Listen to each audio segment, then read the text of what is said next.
personalidade não é aquilo que nós achamos que é no senso comum, né? Personalidade é uma coisa muito mais complexa do que o senso comum mostra.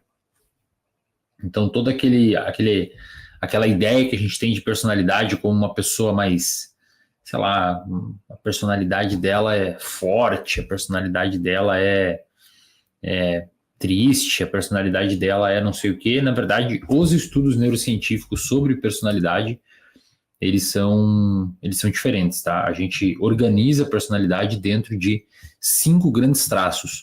Leandro, se tiver por aí, puder botar aquela imagem dos 5 grandes traços aí na tela, por favor, senão eu puxo aqui. Boa. Nós temos esses 5 grandes traços de personalidade que a gente chama de Big Five. Eu vou falar rapidamente aqui porque a gente já tem um módulo inteiro aqui dentro do reservatório de dopamina sobre isso. Mas só para a gente partir do mesmo nível aqui na nossa live, tá?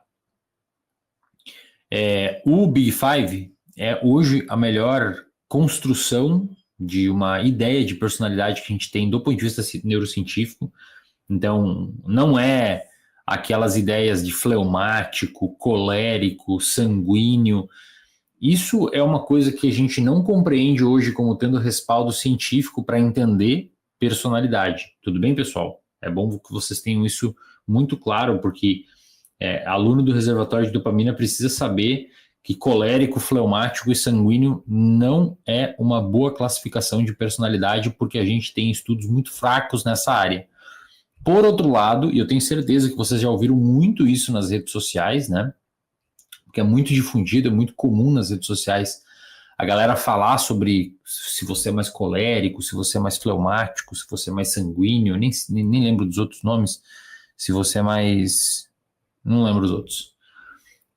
Mas fique claro para vocês que esse não é um bom conjunto para a gente compreender personalidade. O melhor conjunto que a gente tem hoje para compreender personalidade do ponto de vista científico é a Big Five, tá? É o Big Five. E a gente tem aqui dentro do RD, insisto, todo um módulo sobre Big Five, falando sobre cada um dos 5 grandes traços. Quais são esses 5 grandes traços? Openness, ou abertura para a experiência, conscienciosidade, ali no segundo círculo, extroversão, agradabilidade e neuroticismo. Ou seja, se você tem muito de um ou menos de outro, o conjunto de todos esses traços de personalidade vai dizer qual é a sua personalidade. Qual é a sua personalidade?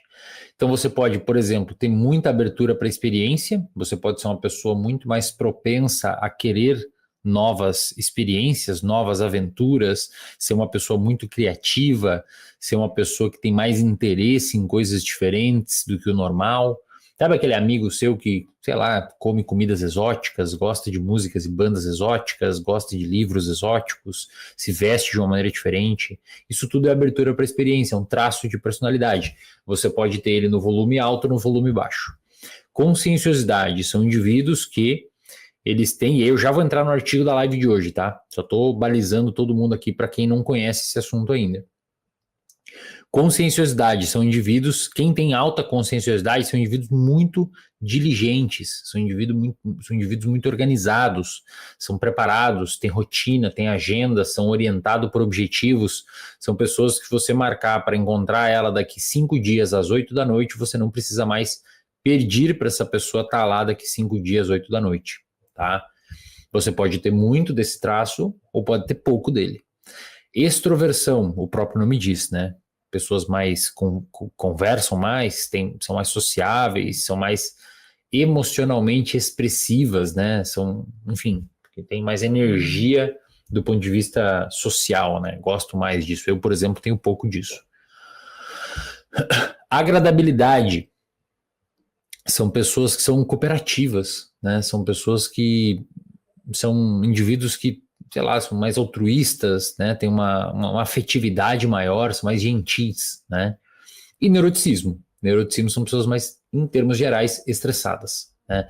Que tem não só estressadas, mas que tem uma facilidade maior de experimentar afetos negativos, sabe? São pessoas mais ansiosas, pessimistas, que acham que tudo vai dar errado, que enfim, são mais paranoicas no sentido não de ver coisas e tal, mas no sentido de muito preocupadas, né?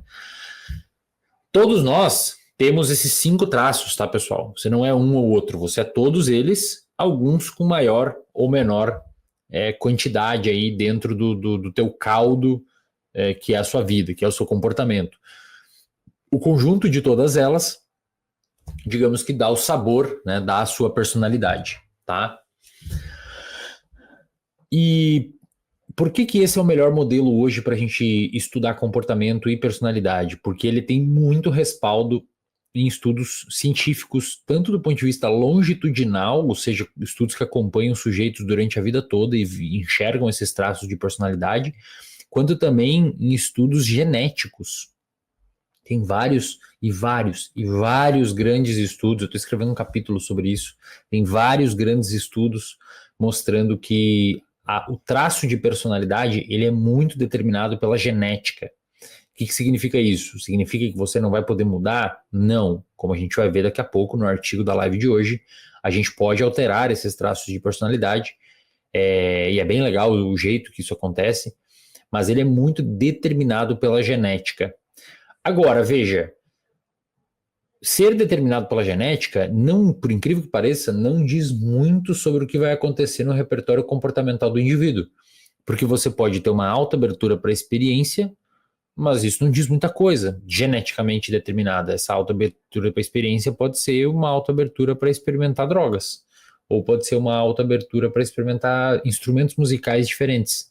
Então, o que vai importar muito para o desfecho é o ambiente que a criança cresce. Bota o primeiro artigo na tela aí, Leandro.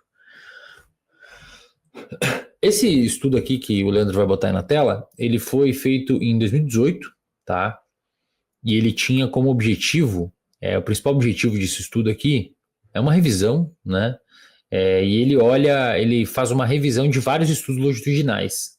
Então, basicamente, eles olham vários estudos que compõem várias amostras, e aqui principalmente são 2 amostras específicas, uma dos Estados Unidos e uma do Japão, então isso é bem legal, né? Que compõe aí 6 mil pessoas na amostra americana e 1.021 participantes na amostra japonesa, que eles foram avaliados num follow-up de 9 e 4 anos respectivamente, ou seja, olhou a amostra aqui, mediu todos os traços de personalidade, aqueles 5 que eu comentei, e olhou a amostra lá na frente. Buscando ver o que, galera? Buscando ver se os traços de personalidade mudam durante a vida. Porque como eles são muito determinados pela genética e por serem traços de personalidade, o próprio nome diz, né? Personalidade, eles são relativamente estáveis, porque a nossa personalidade não pode ficar mudando a todo momento, senão não é personalidade, né? Os traços de personalidade são relativamente estáveis, eles queriam olhar se durante a vida desses sujeitos esses traços estariam maior ou menor. E o mais legal é que eles olharam em 2 culturas distintas.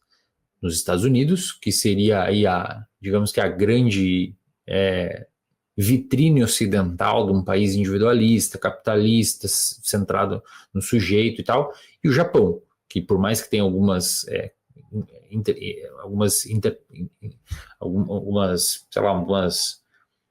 sobreposições culturais, né, principalmente em termos de grana e tal, ainda assim é uma cultura muito diferente, uma cultura mais de sociedade, de contexto geral, mais holística, né? Então eles fizeram essas medidas e queriam entender, será que existe uma mudança? Na verdade eles já sabiam que existia, né, porque existiam estudos da década de 2000 mostrando que a personalidade de fato muda durante a nossa vida, né? Mas eles queriam ver se existia uma diferença entre japoneses e americanos, né? O que ele viu?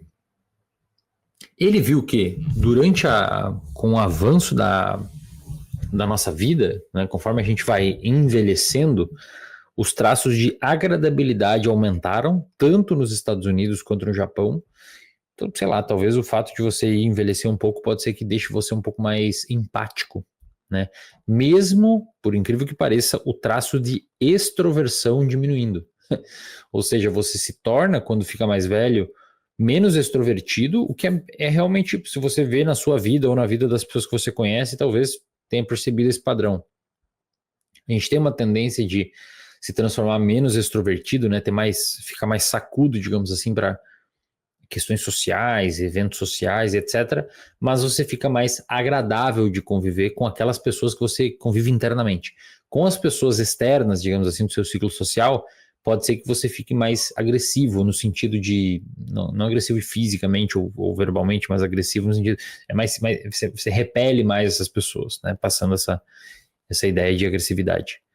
Então faz todo sentido, a agradabilidade sobe, a extroversão aumenta e você fica mais para dentro da sua família, ou do seu núcleo, ou dos seus amigos, no grupo social mais restrito. Inclusive existe um grande debate hoje sobre como essa tendência, não necessariamente por conta dessa tendência dos traços de personalidade, mas por conta desse padrão de comportamento na idade avançada, principalmente na velhice, né, tá deixando muitas pessoas sozinhas, né? A gente está hoje vivendo uma pandemia de solidão, principalmente no Japão, porque o Japão é um país onde as pessoas envelhecem mais, com mais saúde, e essas pessoas estão vivendo muito sozinhas lá, né? Inclusive, isso está se infiltrando para os mais jovens, né? Tem jovens lá que vivem dentro de casa e não saem, e é uma coisa bem bizarra, assim. Se casam com animes, é um negócio bem complexo, né? Eles viram também que a abertura para a experiência declina nos dois países. Olha que interessante, você quando fica mais velho, você tende a ficar menos aberto a novas experiências, o que também faz muito sentido, né? Já que é meio óbvio até, né? A gente realmente fica menos... Obviamente isso aqui é uma média, né? Pode ser pessoas aí que, sei lá, chegam na idade avançada e dão aquela desopilada, né? E começam a experimentar e fazem tatuagem, usam droga, etc. Então, agradabilidade e abertura para a experiência, eles viram que aumentou a agradabilidade e diminuiu a abertura para a experiência nos dois países, nas duas culturas. Agora, existiam diferenças culturais.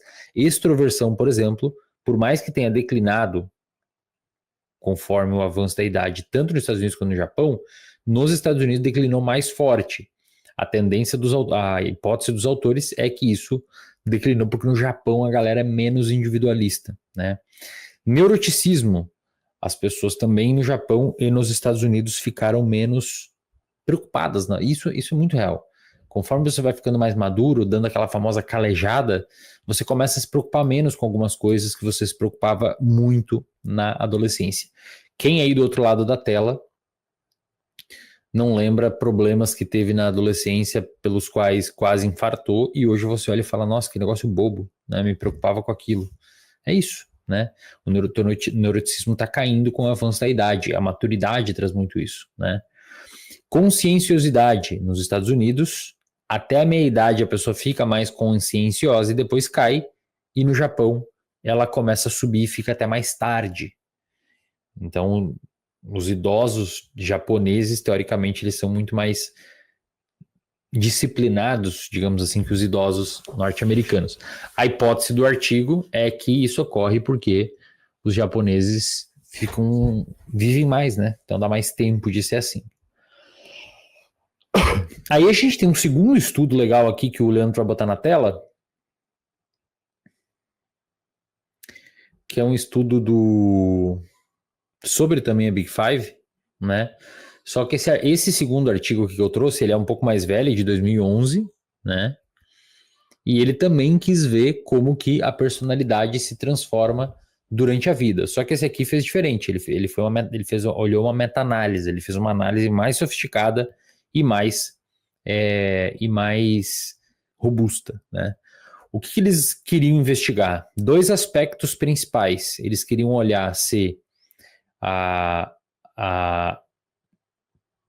se os traços mudam ao longo da idade, então se você muda a tua personalidade ao longo da idade, e se isso tinha alguma coisa a ver com a sua... E se a gente tem como fazer algum movimento para tentar mexer nisso, né?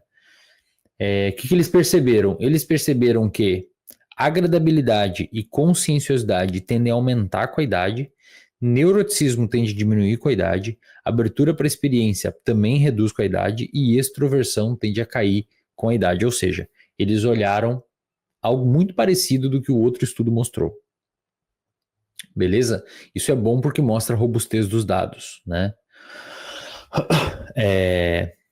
Mas aí eles mostraram algumas coisas bem interessantes, tá? As pessoas que se casam, né? As pessoas que se casam, elas tendem a ter um aumento, pelo menos temporário, e aí o temporário sempre é anos, né, pessoal? Porque são traços de personalidade.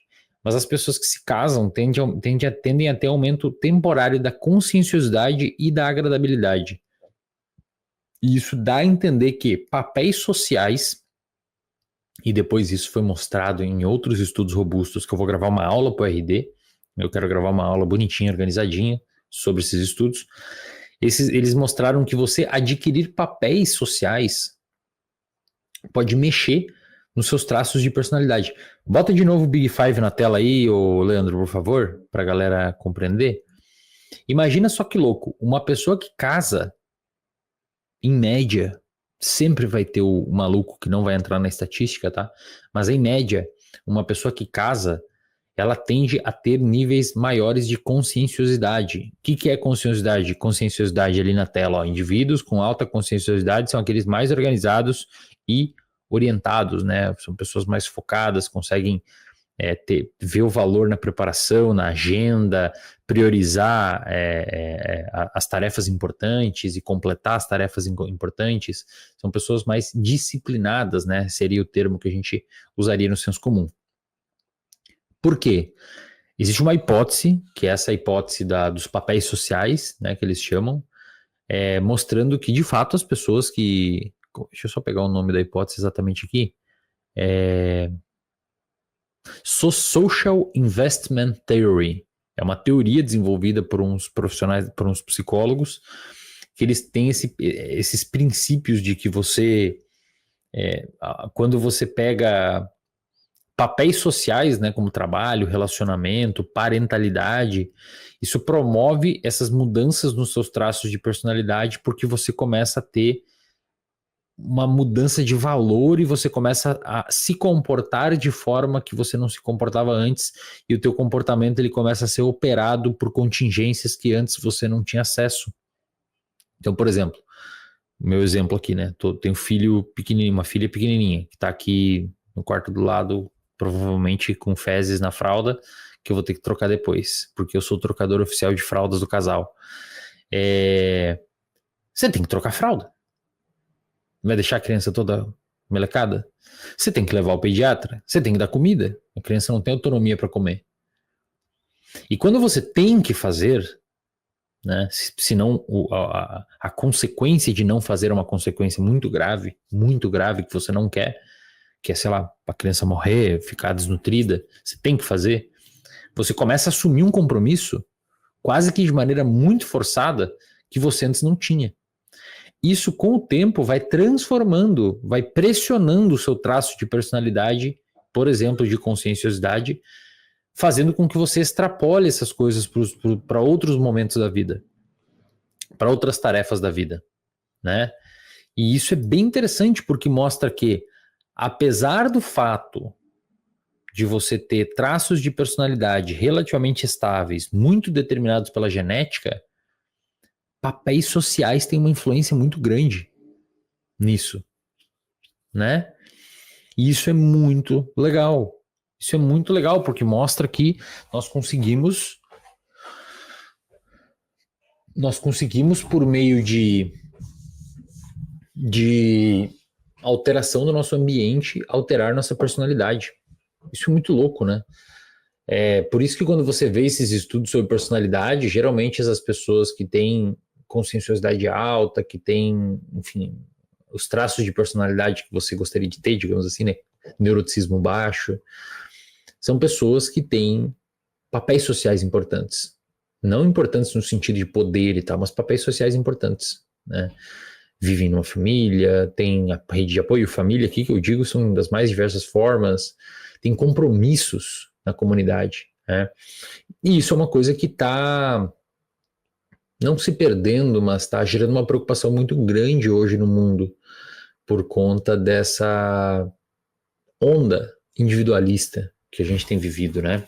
As pessoas mais na rede social, socializando menos, as crianças mais na internet, né? Tendo enfim. E aí outros dados mostram o inverso. Se você tem, por exemplo, desemprego, né? Você tem uma queda temporária da conscienciosidade, a aposentadoria parece que mexe muito nos seus traços de personalidade, porque você tira uma pressão muito grande daquele indivíduo. Né? Você tira uma pressão muito grande daqueles indivíduos. Cara, isso é bem legal, né? Isso é bem legal, porque você está se colocando num cenário onde você meio que se obriga a fazer, né? Meio que você obriga, né? A fazer.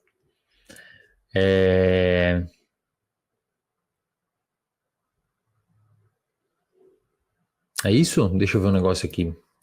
Eu estou preparando também uma aula sobre isso, tá?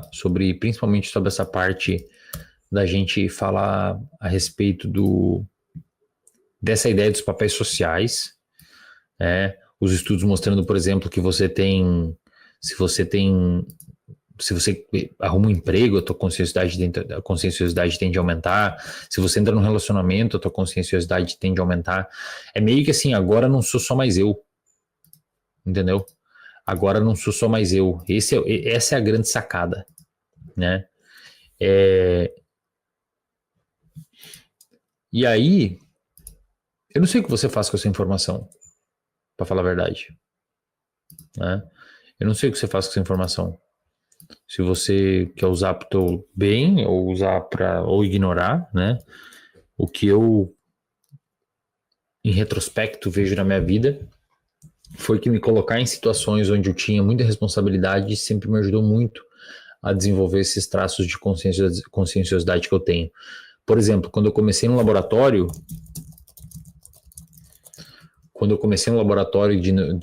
no mestrado, eu pedi para o meu orientador para eu ser digamos que o cara que cuida o biotério, né? Biotério, não sei para quem sabe aí, biotério é um lugar onde ficam os ratos, e daí tu tem que limpar aquilo, trocar serragem, trocar ração, cuidar para os animais não morrer, e aí não tem férias, cara.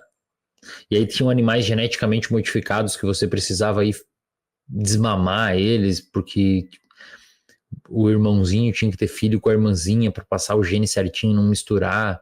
Então tinha todo um controle num caderno, era gigante o controle, número de filhotes, casal, tinha que desmamar certinho com X dias de vida.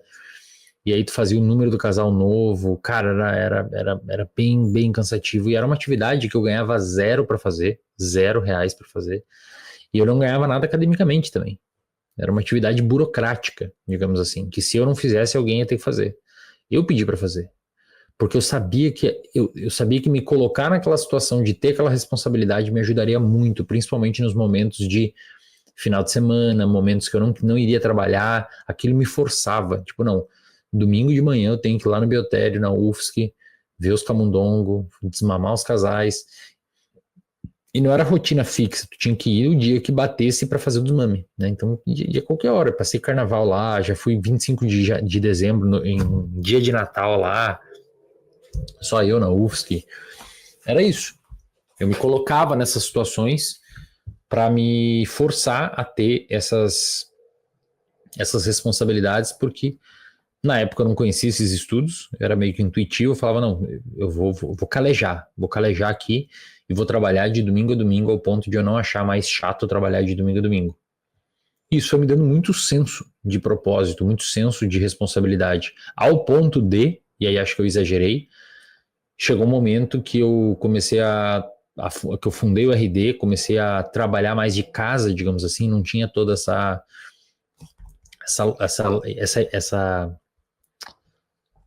ideia de ir todo dia para um lugar trabalhar, né? Eu ficava mais em casa. Cara, eu comecei a me sentir muito vagabundo. Mas num nível assim que, pra você ter ideia, eu demorei muito, acho que eu demorei 1 ano e meio mais ou menos para começar a conseguir treinar na academia ou correr em horário comercial, sabe? Eu ia pra academia ou meio-dia, ou antes das 8 ou depois das 5, porque eu me achava muito, muito vagabundo treinando em horário comercial. Tipo, quando você treinar 9 da manhã, 2 da tarde? O mundo torando o pau, o pessoal fazendo aí, quebrando tudo e eu treinando. Eu me sentia muito, muito, muito vagabundo. De tanto que eu treinei minha cabeça para esse outro lado de Trabalho, trabalho, trabalho, trabalho. Né? Aí com o tempo eu fui ressignificando, eu falei, não, peraí, pô, eu lutei para isso também, eu tenho essa prerrogativa, pode ser que me ajude na produtividade, porque de manhã é um horário que eu estou muito intelectualmente produtivo, e aí eu fui trabalhando isso internamente em mim, o que permitiu que hoje eu consiga treinar sem me sentir muito vagabundo nesses horários. Então acho que o recado que fica dessa live é você se colocar em papéis sociais relevantes, né? Talvez pedir um pouco mais de responsabilidade, pedir um pouco mais de compromisso, pedir um pouco mais de responsabilidade mesmo, né? Mais trabalho, sei lá, ser uma boa pessoa no relacionamento, né? Não ser aqueles namorados ou aquelas namoradas, sei lá, que fazem só para ter um papel social largado, para bater ponto, sei lá, né? Ter essa questão mais orientada, né? Com foco.